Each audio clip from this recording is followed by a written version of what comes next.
大伙猜一下，这辆车过不了年检是什么原因？对，是排了1个小时，但还没有上线就给告知要整改了。看这画面，是不是感觉就因为灯不亮的原因？其实不是的，真正的原因就是这辆车是低配的，本来是没有雾灯的，他改了一个上去，现在要求复原。这单好办，装一对网上去就可以了。第一辆还没有修好，这时候又来车了，那怎么办？最好的办法就是把第二辆的轮胎先拆了。你看这一个个的都别想跑了。日产轩逸底盘一下，这个不是我检查的，大哥先是去了 4S， 可能价格没谈好，直接过来交换一对价格便宜的上去，因为车子也不值钱，价格高的接受不了。价格这方面没有问题，给你最优的选择，一对总成安排，比起单换配件更有性价比。今天来的单都是比较紧凑的，一辆还没有搞好，另一辆又在排队了。这辆东风小康车子停在马路边，这个后视镜都不知道给谁碰没了。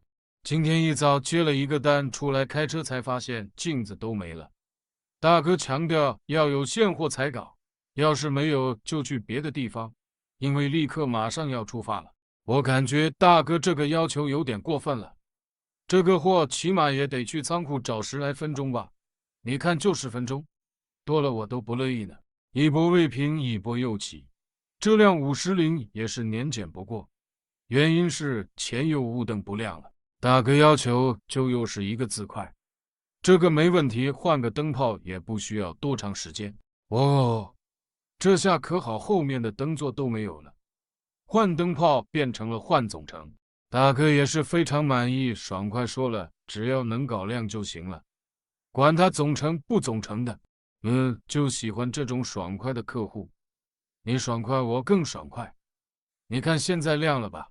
这时候大哥又问了这个交互板有没有的换，我想这还用问，刚才那个雾灯都是现货安排的，这个也是一样的吧？只要你带够钱来，等我1个小时，整车都可以给你弄一辆新的来。你看现在好了吧？还是那句话，大哥表示非常满意，爽快付了款。来来来，豪华午餐又到，今日菜单：盐焗鸡、香煎鱼胶、清炒菜心，还配了一碗鱼头玉米汤。午睡了一会，继续来车。日产牛栏是来吩咐换机油的，大哥放下车就跑了。我的乖乖，价还没报呢，看起来有点脸熟，但又记不起来了。那就按低配来操作吧，也不知道好不好收钱。空气滤芯就清洁一下装了回去，机油就用全合成的吧，竟然用了4.5升。接着来了一辆1年停多过开的日产阳光，来换雨刮片，因为旧的都晒坏了。这边刚装好雨刮片，牛栏大哥就来拿车了，还好也没问啥，直接付了款又跑了。那边的阳光拿起我的风抢，对着发动机舱就是一顿急头白脸的操作。我不在意我的小气泵在拼命的运转，小双缸的我真怕顶不住长时间运转，大概吹了10来分钟，还好汽修工并不是小气的人。这时候大哥继续加了单，叫帮忙把空气滤芯和空调滤芯拆出来，看看要不要换。你看都这么脏了，能不换吗？除非我没有货，但这么热门的车不可能没有货。